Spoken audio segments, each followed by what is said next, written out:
স্ত্রীর পরিচয় দেওয়া এক নারীকে নিয়ে হিন্দু সহকর্মীর বাড়িতে রাত্রি যাপন করতে গিয়ে সংঘবদ্ধ ধর্ষণের অভিযোগ ওঠে। মুসলিম নারীর সঙ্গে এমন ঘটনার খবরে সামাজিক যোগাযোগ মাধ্যমে ছড়িয়ে পড়ে উত্তেজনা, যা এক পর্যায়ে রূপ নেয় সাম্প্রদায়িক আলোচনায়। পরিস্থিতি উত্তপ্ত হলে অনুসন্ধানে নামে এটিএন নিউজ। তবে অনুসন্ধানে বেরিয়ে আসে ভিন্ন ঘটনা। ধামরাই থেকে মনোয়ার হোসেন রুবেলের তথ্যচিত্রে বিস্তারিত জানাচ্ছেন আরিফ হাসান। স্বর্ণের চেন, কানের দুল, লাখ ফুল, 16-17 হাজার টাকা। ঘরে যাইয়া মহিলা দেখি কি বাইরে থেকে কানতে কানতে আসতেছে।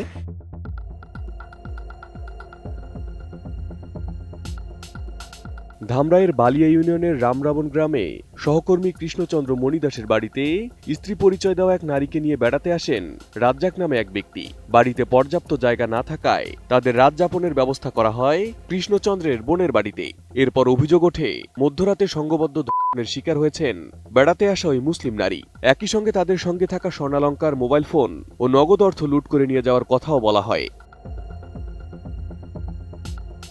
ঘটনার খবর মুহূর্তে সামাজিক যোগাযোগ মাধ্যমে ছড়িয়ে পড়ে। হিন্দু সহকর্মীর বাড়িতে বেড়াতে গিয়ে মুসলিম নারীর গণধর্ষণের অভিযোগ ঘিরে সৃষ্টি হয় ব্যাপক আলোচনা ও সাম্প্রদায়িক উত্তেজনা। ঘটনাটি ব্যাপক আলোড়ন সৃষ্টি করলে অনুসন্ধানে নামে এটিএন নিউজ টিম। অনুসন্ধানে জানা যায়, প্রকৌশল ও নির্মাণ প্রতিষ্ঠান ন্যাশনাল ডেভেলপমেন্ট ইঞ্জিনিয়ার্স লিমিটেড এনডির ট্রাক চালক আব্দুর রাজ্জাক তার স্ত্রী পরিচয় দেওয়া এক নারীকে নিয়ে কৃষ্ণচন্দ্র মণিদাসের বাড়িতে ওঠেন। মধ্যরাতে 4 থেকে 5 জন অজ্ঞাত দুর্বৃত্ত জোরপূর্বক ঘরে ঢুকে তাদের কাছে থাকা নগদ টাকা, মোবাইল ফোন ও স্বর্ণালংকার ছিনিয়ে নেয়। বাধা দিতে গেলে মারধরের শিকার হন রাজ্জাক। ঘটনার পরদিনই এলাকা ছেড়ে চলে যান তারা। তবে কয়েকদিন পর সামাজিক যোগাযোগ মাধ্যমে শুরু হয় গুজব। ডাকাতির ঘটনাটি অতিরঞ্জিত হয়ে ছড়িয়ে পড়ে গণধর্ষণ হিসেবে। ভাই আমার এরকম স্বর্ণের চেন, কানের দুল, লাখ ফুল, 16-17 হাজার টাকা, 2টা মোবাইল এলে নিয়ে চলে গেছে। এই বিলে এসে কানতেছে। তারপর আমিও বললাম, আপনার ধর্মের কোনো ক্ষয়ক্ষতি হয় নাই? না ভাই, আমার সেই ধরনের কোনো ক্ষয়ক্ষতি হয় নাই। আবার এগুলো এই জিনিস নিয়ে গেছে, আমি এই জিনিস আর করতে পারবো না, এইগুলো কান্দার আমাগুলো। এখানে কাজ করতেছে 2 বছর ধরে। হ্যাঁ, ওয়াই পাইছে, বউ হ্যাঁ আইছে, কয় কি দাদা আপনি বাসায় একটারে থাকবা দেন, হ্যাঁ যে বেড়াইতে আইছে। পরে শেষে হ্যাঁ কইলো, আমার তো একটা বাসায়, কিন্তু ছেলেরা থাকে আর আমরা থাকি। পরে হেসে হ্যাঁ হ্যাঁ বোনের বাসায় নিয়ে গেল। তারপরে রাইতে শুনি যে হে বাড়িতে চুরি হয়েছে। আমরা ঘরে গেছি, ঘরে যাইয়া মহিলা দেখি কি বাইরে থেকে কানতে কানতে আসতেছে। পরে জিজ্ঞাসা করছি যে আপু কি হয়েছে। জিজ্ঞাসা করার পরে যে বলে যে আমার যে ওইদিকে চকে নিয়ে আর কি যে গলার চেন, তারপর কানের দুল, নাকের ফুল এগুলো নিয়ে গেছে গা। পরে জিজ্ঞাসা আপু তাহলে কি কোনো শরীরে আত্মার দিছে না বা কোনো খারাপ কিছু করছে না? কয় না না, ওগুলো কিছু করে নাই, ওগুলো খালি টাকা পয়সা, কানের দুল তুলে নিয়ে গেছে। ঘটনার বিস্তারিত জানতে ধামরাই থেকে ভুক্তভোগীর গ্রামের বাড়ি মানিকগঞ্জের তেওতা ইউনিয়নে যায় এটিএন নিউজ। তবে সেখানে রাজ্জাককে পাওয়া যায়নি। স্থানীয়রা জানান, সামাজিক যোগাযোগ মাধ্যমে ঘটনাটিকে সাম্প্রদায়িক তকমা দেওয়ার পর ভয়ে বাড়ি ছাড়েন রাজ্জাক ও তার পরিবার। মুঠোফোনে যোগাযোগ করা হলে আব্দুর রাজ্জাক জানান, সামাজিক মাধ্যমে ছড়িয়ে পড়া গণধর্ষণের অভিযোগ সাজানো। প্রকৃত ঘটনা ছিল মারধর ও লুটপাট। আশা করো যে রাস্তার যে দক্ষিণ পাশে না পূর্ব পাশে যে ঘরটা না, ওইখানে আমাদের থাকবে। থাকা যাওয়ার পরে 10টা, 10:30টার মধ্যে একটা ছেলে আসলো, আগে বলতে ঘর খোলা। পরে আপনার ভাবি বলতেছে যে ঘর খুলে দাও, আমরা চোর হলে ডাকেছে। পরে ঘর খুলে দিই, ঘর খুলে দিয়ে ছেলেটা বলছে এই বাড়ির মানুষ। আপনার ভাবি বললো যে আমরা এই বাড়ির মেহমান, তারা চলে গেছে, পাশের বাড়ি ঘুমাইছে, আমাদের এইখানে রেখেছিল। পরে ছেলেটা বললো যে ঠিক আছে আপনারা ঘুমান। তারপরে একটা আনুমানিক 2টা বাজে 5 জন লোক আছে বাইরে লাইট অফ করে দেওয়ার পরে ঘরের ভিতরে ঢুকতে ঢুকে আপনার ভাবির দিকে গেছে যে বাপের নাই। পরে ওরা লাইট অফ করে দিলে আমি আবার লাইটে জ্বালানো হলো। আপনার ভাবি বলতেছে যে আপনার ভাবিরে বলতেছে তো বাপের নাই। কি হয়? আপনার ভাবি বলতেছে আমার স্বামী ভাই, আমার বলতেছে আমি বলছি আমার ভাই। এই কথা আমাকে জিজ্ঞেস করতেছে। আর আমার মানি ব্যাগে 1300 টাকা আছে, টাকাটা নিচ্ছে, 2টা মোবাইল নিচ্ছে, আপনার ভাবির 28 স্বর্ণ ছিল ওটা নিচ্ছে, আর কানের দুল ছিল, নাক খোলা ছিল, এগুলা নিতেছে। আপনার ভাবির বড় একটা মোবাইল ছিল, ওই মোবাইলটাও নিচ্ছে। নেওয়ার পরে আমার যখন মাছ শুরু করছে, তখন আপনার ভাবি সাড়ে থেকে নামে বলতেছে যে যা করার আমার উপরে স্বামীর গায়ে হাত দিয়ে বলতেছে যে তুই বাইরে কর, তাহলে তোর স্বামী হয়ে গেল।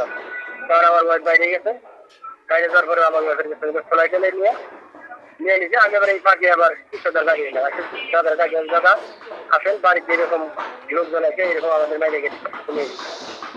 কৃষ্ণদার গেছে, কৃষ্ণদার ফেলে গেছে, আমি পিছনে গেছি দিয়ে আপনার বাদি আর কৃষ্ণদারা সবাই আসার পরে আপনার বাদি অনেক ভয় থেকে কান্নাকাটি করলো। আমি বুঝে কান্দো না, আমি কি জানতাম অনেক এই জায়গায় আসতাম পরে আপনার বাদির বুঝে দিলে আপনার বাদি তো অনেক চলে যাবে, তখন আমি বলছি যে না রাতকে পর সকালে যাই আজান দেখি। পরে আজান দেওয়ার পরে আপনার বাড়ি উঠাইতে আমি পাঠাই দিতে, আমি পরে গেছি। এই তো ভাই গাড়ি আমরা তোর কাছে অভিযোগ শুনলাম না, কারোর কাছে কিছু জানালাম না, কারণ আমরা চিনি না আন্দাজে কার নাম এই জন্য আমরা চলে গেলাম। ফিনিশ আপনার ঘরবাড়ি ও আঙ্গিনা সকল কীটপতঙ্গ ধ্বংস করে। এদিকে গুজব ছড়িয়ে পড়লে নড়েচড়ে বসে প্রশাসন। কয়েক দফায় ঘটনাস্থল পরিদর্শন ও স্থানীয়দের জিজ্ঞাসাবাদ করেও ঘটনার কোনো আলামত পায়নি পুলিশ।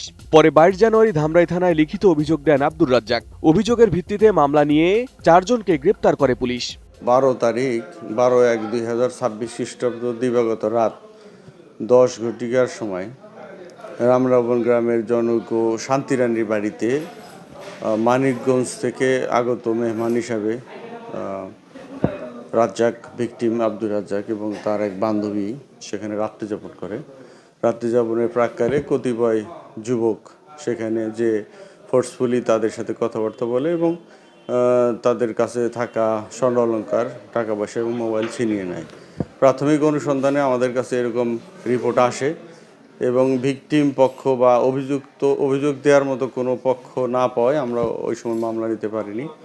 পরবর্তীতে গতকাল ভিকটিম রাজ্জাক নিজেই বাদী হয়ে থানায় এসে ছিনতাই দস্যুতার একটা অভিযোগ দায়ের করে, দস্যুতা সহ শ্লীলতাহানি।